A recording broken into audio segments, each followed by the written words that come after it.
In the world where everybody says to you, you have to trust your feelings and learn how to feel and feel your feelings and all these things that we learn in social media, I am inviting you with this video to pause and actually question what it means to feel your feelings and to guide your life by them. Because I don't think that we actually should guide our lives by our feelings. That is not to say that we shouldn't feel them. Feelings are powerful and they are our body's way to communicate to us about our past experience, wounds, and beliefs and stories that we tell ourselves. But they are not always true. And so to base your life on them means to be misguided and misled and miss out on opportunities. And then there's the other side where we completely ignore our feelings and don't pay any attention to them and, just meditate and let them come and pass.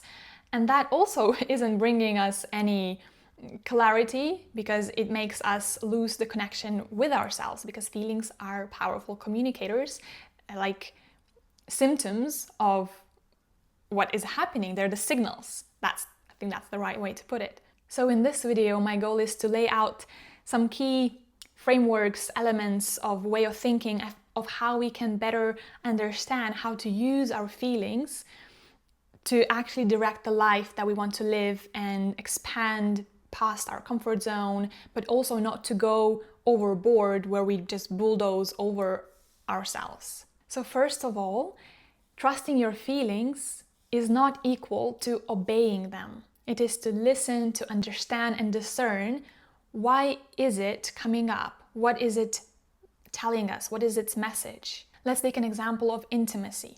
For example, if you've been hurt in previous relationships, then the next time you're getting closer to someone, your feelings will be dictating it's not safe, you have to run away, you will get hurt, because our nervous system and our body remembers. So to follow our feelings would mean to never get close to anyone, because we would be blocked in that story that we learned that intimate relationships, getting close to people, are not safe. So discerning our feelings means to question, where is this coming from? What story am I telling myself? What story is my body communicating? Why is this feeling arising? Is it really because that person is not safe and giving all kinds of red flags and my gut is telling me run? Or is it that I'm just so scared of intimacy and relationships because in the past I've been really hurt? But to obey the feeling would mean I would never get close to anyone.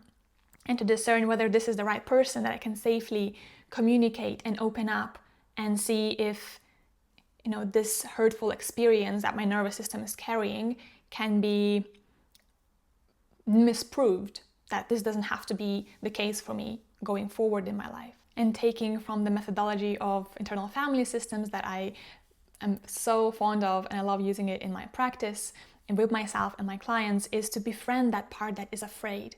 Find that part that is fearing, that is in fear, that is scared, that is vulnerable, that is hurt. And first meet with that part of ourselves so that it would trust us. It would trust the true me, the core self of me, the inner wise center, inner love. You can call it whatever you want. Every person finds their own inner strength.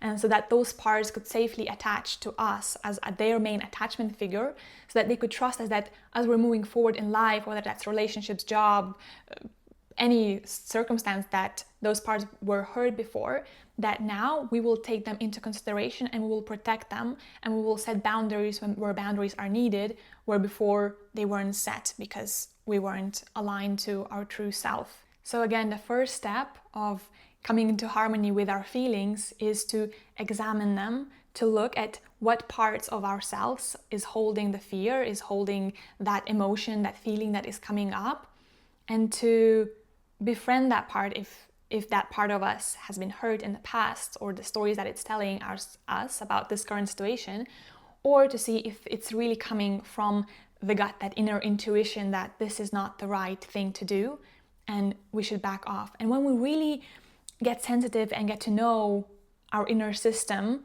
of how we are functioning, of what parts are active, what past wounds we're carrying inside, then we can really discern whether that's coming from the stories of hurt that were in the past, or it's coming from intuition. Now, discernment is very important to be able to navigate our life with the help of our feelings, but not completely obeying them. Second thing is that following our feelings doesn't have to be comfortable. Because in the past, I thought that if I have to make a decision, then I have to think what my body responds to when I think about, decision A and decision B, and go with the decision that feels like an ease and comfort. But then I very quickly realized that I choose the comfortable one because I'm afraid of stepping out of my comfort zone. So for me, it's much more comfortable to always stay at home in my place, not meeting new people. But as well, what that gives me in the long run is feeling of stagnation, of things not moving forward in my life, of not really going for the opportunities that I want to. So the second principle is really about how to take the feelings in making the decision, not only needing it to be giving us comfort, but to see if it's really blocking us from stepping outside of our comfort zone. Because trusting your feelings doesn't always means that it's going to be comfortable. Sometimes to go for what we really want is going to be very uncomfortable and a bit scary, because it's scary to step into your mission, into your power. Like making these videos for me, it's definitely not my comfort zone. If I were to trust my feelings, I'd be like, no, like who needs this? Nobody's gonna watch it. If a few people is gonna watch it, like who cares? But I know that deep inside there's a calling of I do want to share this and I want to get better at this, and it's important. So for me, it's stepping over those feelings. But a very important caveat here is that we can't just bulldoze over them. Kind of linking back to the first framework, first step, is meeting with a part of us that is scared. Meeting with those parts that feel vulnerable, that feel exposed, and not just bulldozing over them, but meeting them like a parent. That's kind of like the inner parenting, where I can meet with a little girl of me who is scared to make these videos, and another part, the inner critic, who's saying, what's the point? Nobody's gonna care. And all these other, parts that are blocking me from doing this, and meeting them with love. That, look, I know you're scared to be judged, and I know that you're scared to be seen and to be out there sharing.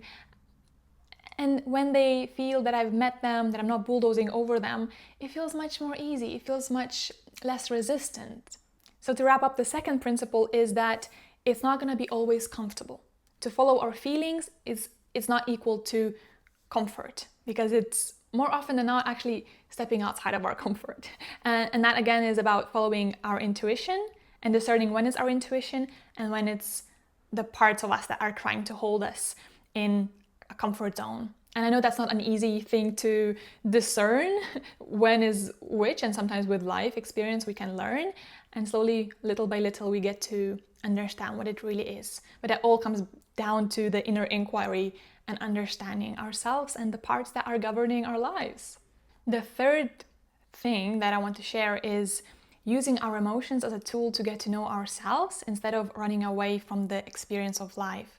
And that I learned the hard way when I was into Buddhism and meditation, and I thought that the goal is not to have feelings. I mean, I know I will have feelings, but not really pay any attention to them. And then I really missed out on a lot of opportunities to get to know myself and my inner system. So the third thing that I want to share, the third step or framework, whatever you want to call it, is about feeling your feelings, like what in meditation we're taught to notice, so that awareness. But then instead of, okay, I don't pay any attention to them, is to pay attention, but not get lost in them completely, where I'm just completely wallowing in it and really enmeshing and blending with those feelings that it takes over me completely. But I can have a slight distance, not a distance of I'm pushing it down, but a distance of that I can feel my center as well. I can feel those feelings and I can feel my center. It's like you're the sky and you feel the clouds that are arising and the storms that are happening. But you as the sky, the whole atmosphere, are holding the space for what is arising. And here you can practice step 1 and 2, where you can examine the feelings and see if it's holding you in the comfort zone, or what is it communicating, what stories from the past, the hurts, and get to know yourself. And a fourth way is to communicate to your feelings, to question them and see what other stories would make you feel a different way. So that is not to bypass your feelings or to quickly look how you can shift into a more positive way.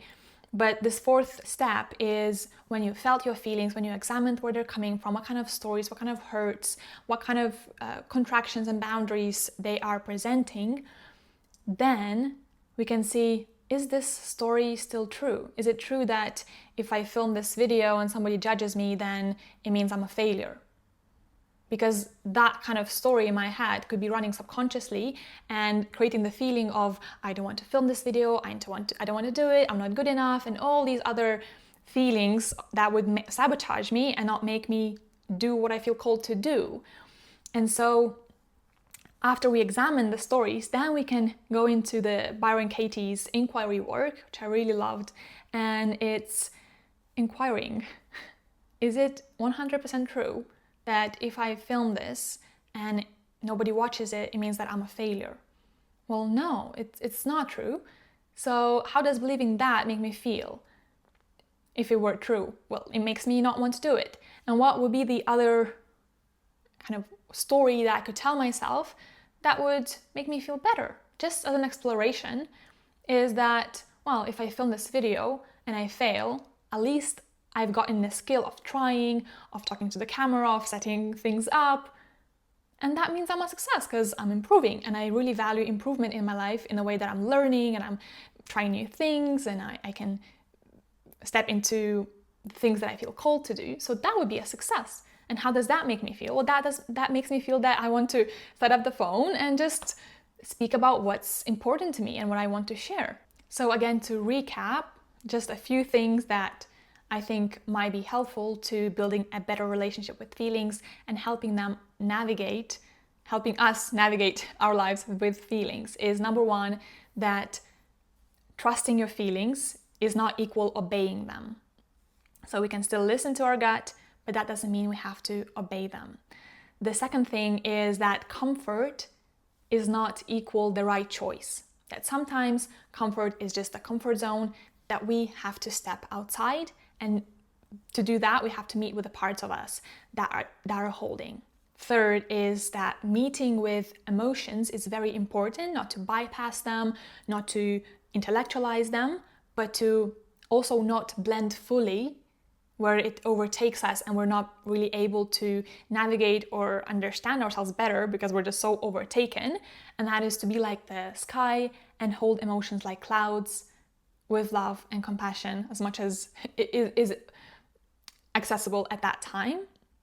And it's okay, it doesn't have to be perfect, but just to keep reminding ourselves amidst big emotions of, can I be the inner parent to this emotion? And the fourth way is inquiry. It's to see whether the stories that are creating the feeling that I'm feeling are true, and whether it's beneficial for my life, or whether I want to change those beliefs and tell myself a different story. Let me know in the comments what you found most useful, applicable, maybe something resonated, what I left out, because there was just 4 things. There's so much more that I could tell about this topic, so I'm curious maybe what you are finding useful to share with others. And if you'd like to connect with me personally, you can find the links below. And I hope you have a beautiful rest of your day and see you in the next video.